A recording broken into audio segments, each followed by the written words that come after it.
class kita sambung lagi kepada convergent and divergent sequences. Okay. Katalah kita ada sequence-nya macam ni lah, 1.1, 1.01, kemudian 1.001 kan. Okay, 1.0001 and then dan seterusnya.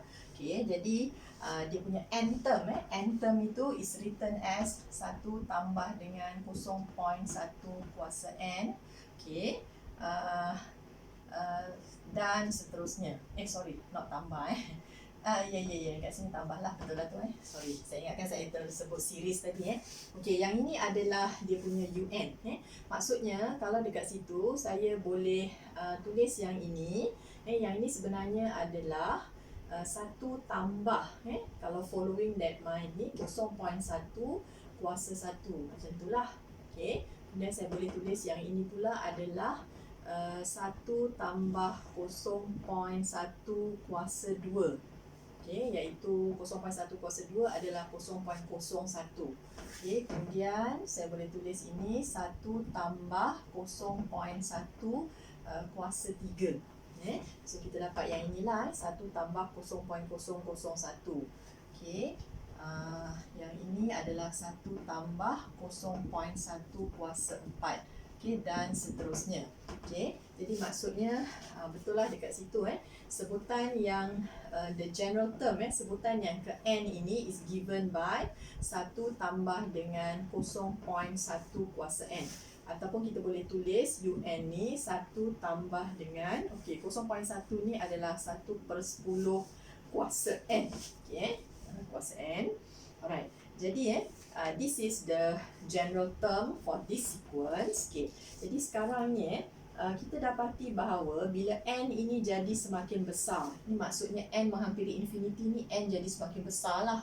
Nilainya mungkin jadi 1000, 10,000, 100,000, sejuta, macam itulah. Dia jadi semakin besar.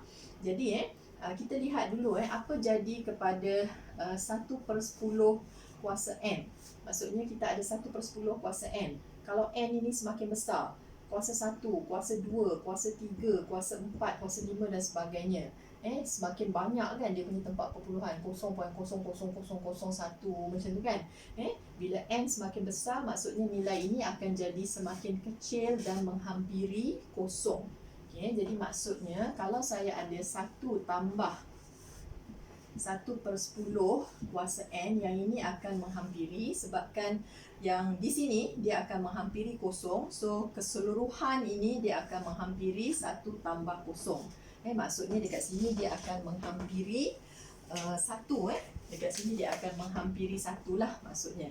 Okay, jadi kita katakan bahawa bila dia menghampirilah satu nilai yang tertentu, so nilai ini yang dipanggil sebagai limiting value. Maksudnya our sequence dia akan menghampiri, kalau dalam kes kita ni dia akan menghampiri 1. Okay, kalau kamu tengok kat sini, ini adalah 1.1 kan, yang ini adalah 1.01. Dia akan menghampiri 1 yang itu akan jadi 1.001 kan, 1.0001 kan. Okey, jadi yang ini dia akan menghampiri menghampiri 1 daripada sebelah mana tu, daripada kiri ataupun kanan. Okey, kalau kita ada sini ialah 1.1. Okey, 1.1 dia akan jadi menghampiri 1. Nanti sini adalah 1, sini ialah 1.1 katalah so 1.01 tu dia akan duduk lebih dekat lah dengan 1 yang ini lebih dekat lagi so dia akan menghampiri 1 daripada sebelah kiri. Okay, jadi kita akan ada yang ini yang dipanggil sebagai converging sequence ataupun satu convergent sequence, satu siri yang menumpu. Dia menumpu kepada satu nilai tertentu yang dipanggil sebagai limiting value. Jadi kalau untuk yang sequence yang not converging to a certain limiting value, maknanya kita panggil sequence itu sebagai satu diverging sequence. Macam itu sahaja.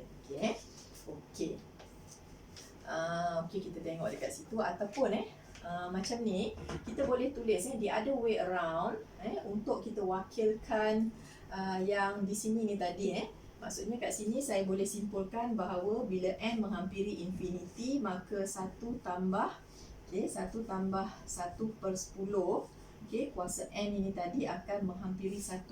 Maksudnya un saya tadi akan menghampiri 1, iaitu bila n menghampiri infinity. So n menghampiri infinity, maka un akan menghampiri 1. So this one can be written as limit. Ni limit LIM macam had kan. Last time awak belajar ialah had kan. So now we use limit. This is the limit notation. Tak apa, yang ini nanti kamu akan belajar juga dalam SEM 2. Yang ini just info awal saja. Limit kita boleh wakilkan dia sebagai limit n menghampiri infinity. Tanda kecil dekat bawah limit ini. Kemudian kita tulis nilai un tadi un.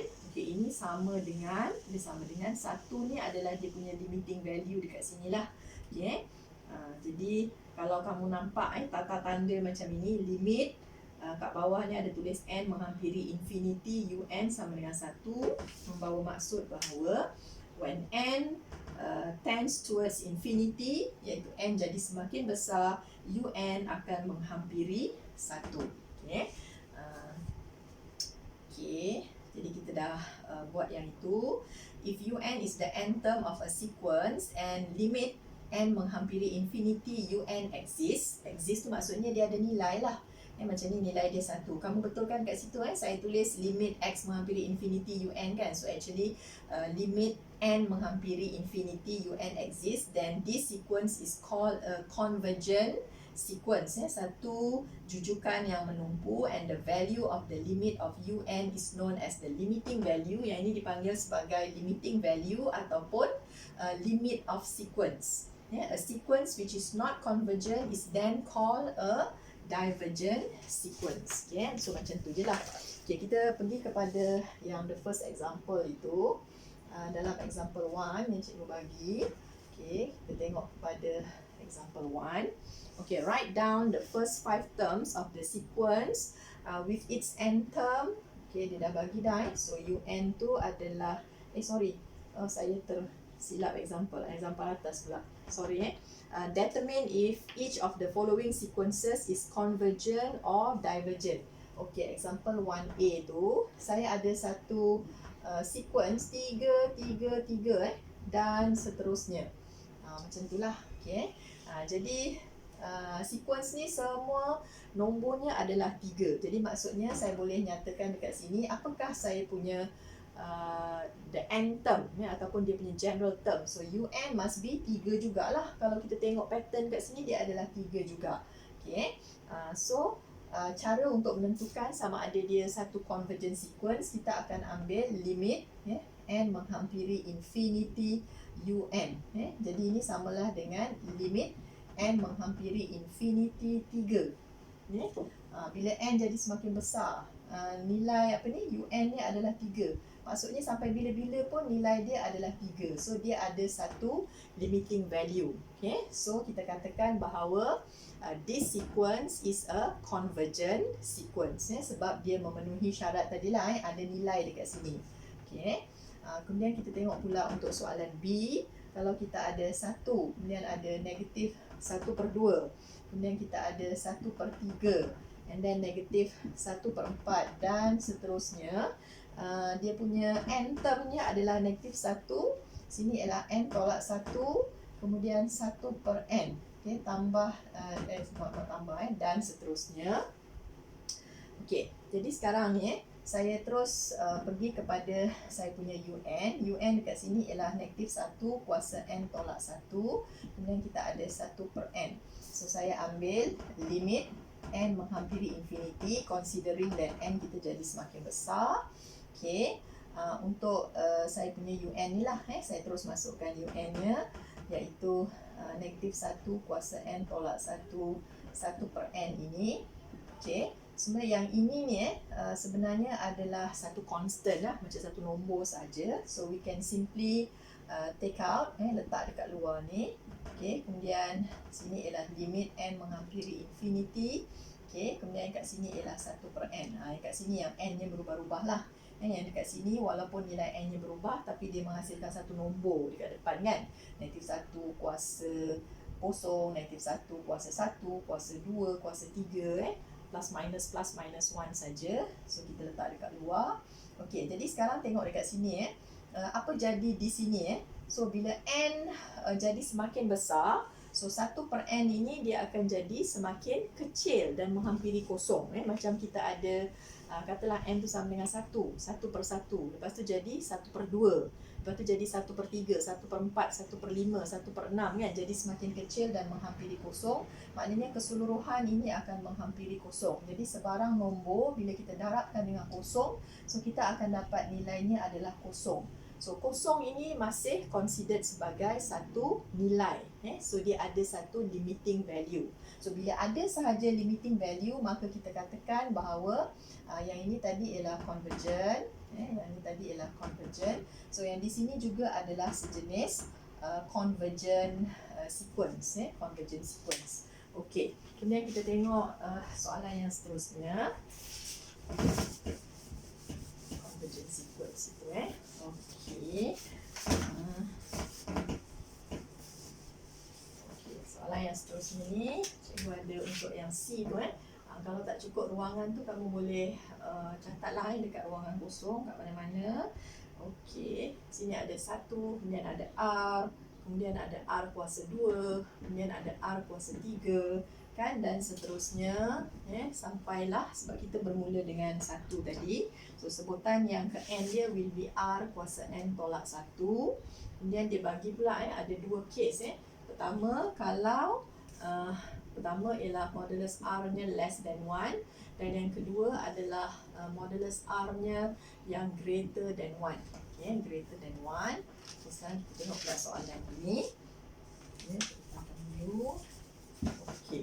Yang dua atas tadi, dua-dua adalah convergent. Kemudian kita tengok yang ini pula lah. Okey. Okay, kamu boleh catatkan. Okey, kita akan start dengan UN. UN dia adalah R kuasa N tolak 1. Jadi kalau saya pecahkan gunakan hukum indeks, dia adalah R kuasa N. Kemudian bahagikan tolak 1 tu maksudnya bahagikan dengan R kuasa 1 lah kan. Bahagikan R kuasa 1 ataupun yang inilah R Jadi saya sekarang nak mencari saya nak cari dulu for untuk yang inilah, kalau yang kita nak modulus R ni less than 1. Okay, modulus R less than 1 maksudnya macam mana? Saya pernah ajar sebelum ni. So R dia terletak di antara -1 less than 1.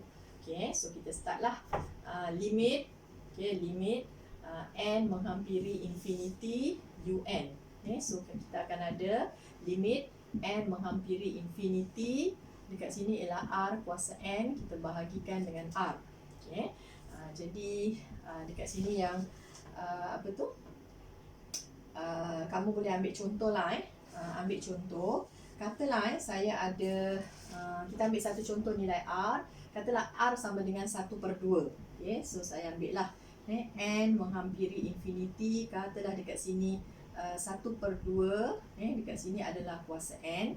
Kemudian kita bahagikan dengan 1 per 2. Okay, 1 per 2. So saya akan ada kat sini adalah 1 per 2 kuasa N tolak 1. Okay, jadi kalau N saya itu semakin besar, saya dapati bahawa 1 per 2 kuasa N tolak 1. Walaupun kat sini ada N tolak 1, kalau N ini sangat besar, so N tolak 1 pun masih nilai yang sangat besar. Mula-mula kita ada 1 per 2 kuasa 1, katalah kuasa kosong, dia jadi 1. Kalau kuasa 1 jadi 1 per 2, kuasa 2 jadi 1 per 4, 1 per 8, 1 per 16, 1 per dan seterusnya lah. Jadi maksudnya nilai ini akan jadi semakin kecil dan menghampiri kosong. Maka nilainya adalah kosong. So dia ada satu limiting value. Limiting value-nya adalah kosong. Maka dalam kes ini dia akan jadi satu convergent punya sequence. Tapi kalau kes yang kedua, tu kita nak modulus R yang greater than 1. So ini membawa maksud bahawa kalau kita pecahkan this modulus sign, so dia adalah less than -1 or R dia yang greater than 1. Okey, kita pilihlah satu contoh masukkan dekat sini. Katalah macam kamu nak ambil apa yang greater than 1. Katalah R dia sama dengan 10. So saya pun carilah limit n menghampiri infinity un nya un tadi ialah R kuasa n bagi R. So dekat sini saya akan ada 10 kuasa n kemudian bahagikan dengan 10. Okay, so yang ini akan jadi 10 kuasa n tolak 1. Jadi kalau n itu jadi sangat besar, maka dekat sini n tolak 1 ni masih besar lagi. Mula-mula 10 kuasa kosong, and then 10 kuasa 1, 10 kuasa 2, 10 kuasa 3, 4, 5. Jadi kita dapati bahawa nilai itu akan jadi semakin besar. So dia tidak menghampiri satu nilai yang tertentu. Maka jenis yang macam ini yang kita panggil sebagai diverging sequence. Satu divergent sequence. Jadi untuk soalan example ni example untuk soalan 1C Okay, untuk example 1C ni, so this sequence will be a convergent sequence for modulus R yang less than 1, dan dia akan jadi satu divergent sequence untuk modulus R yang greater than 1. So it depends on the value of R itself lah. Okay, dia ada dua condition lah. Satu, dia jadi satu convergent sequence sebab ada limiting value. Satu lagi, dia akan jadi satu divergent sequence sebab tak ada limiting value. Nilai tu dia akan semakin besar lah. So that's what we mean by the divergent sequence. Okay.